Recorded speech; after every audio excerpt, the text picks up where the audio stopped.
and the Floating Library, a cozy cloud story. In a little seaside town where the rooftops glimmered with salt and moonlight, there lived a girl named Clara who loved stories more than anything in the world. She read them before breakfast, after dinner, and sometimes even under her blanket with a tiny flashlight when she was supposed to be asleep. She loved how stories could take her anywhere. To mountain peaks, to dragon caves, to faraway kingdoms made of stars. But lately, Clara's bookshelf looked a little emptier. Some of her favorite books had vanished. Not lost, just gone. Her mother said maybe she'd lent them to friends. Her brother teased that maybe the books had run away. But Clara wasn't so sure. Because every month when the full moon rose high and round over the sea, she thought she saw something floating above the rooftops. Soft shapes drifting upward like lanterns. One night, she decided to find out where they were going. Clara waited until everyone was asleep.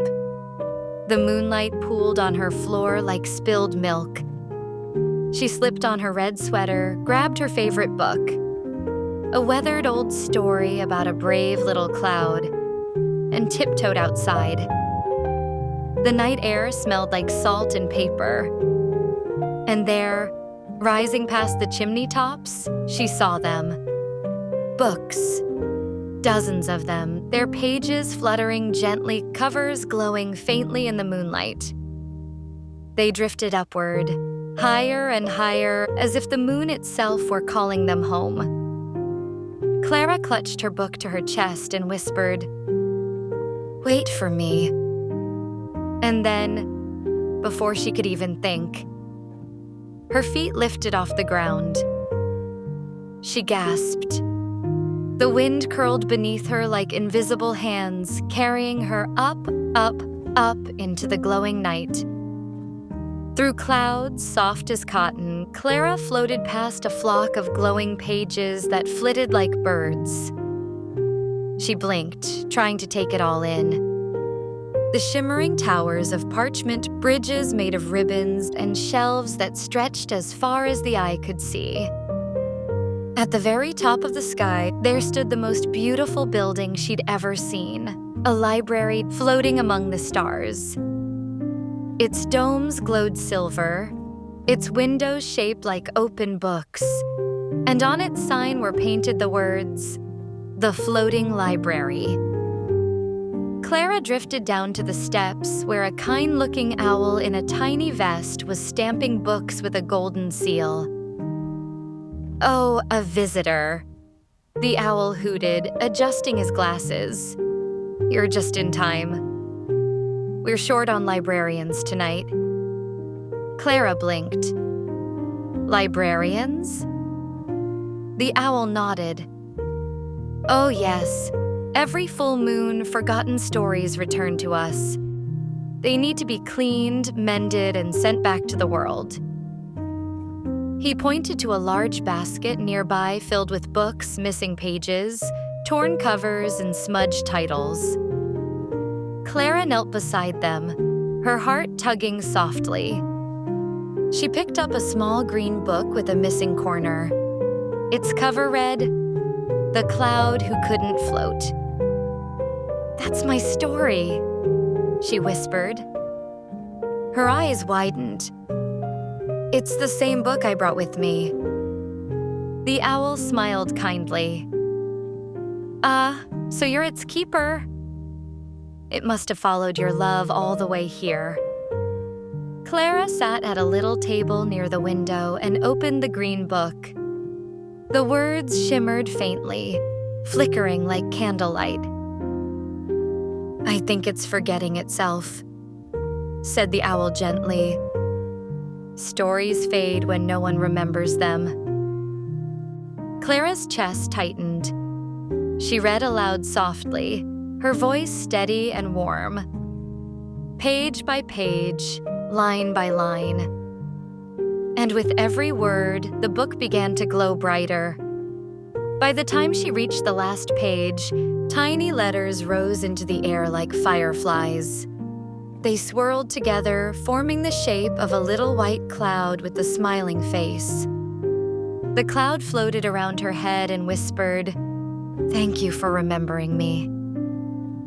Clara smiled, tears sparkling at the corners of her eyes. But before she could say another word, the owl fluttered down beside her. "Quickly, my dear," he said. "The sun will rise soon, and we have one more story to return."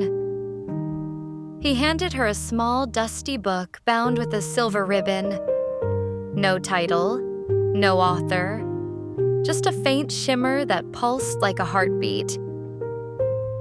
"This one's been waiting a long time," said the owl. "Would you deliver it for us?" Clara nodded. The owl led her to a window that opened onto the stars.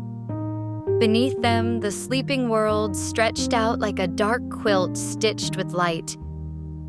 The owl smiled. "Drop it when your heart tells you to." Clara held the book close as she drifted down through the clouds. The earth glimmered below, tiny rooftops, waves sparkling silver.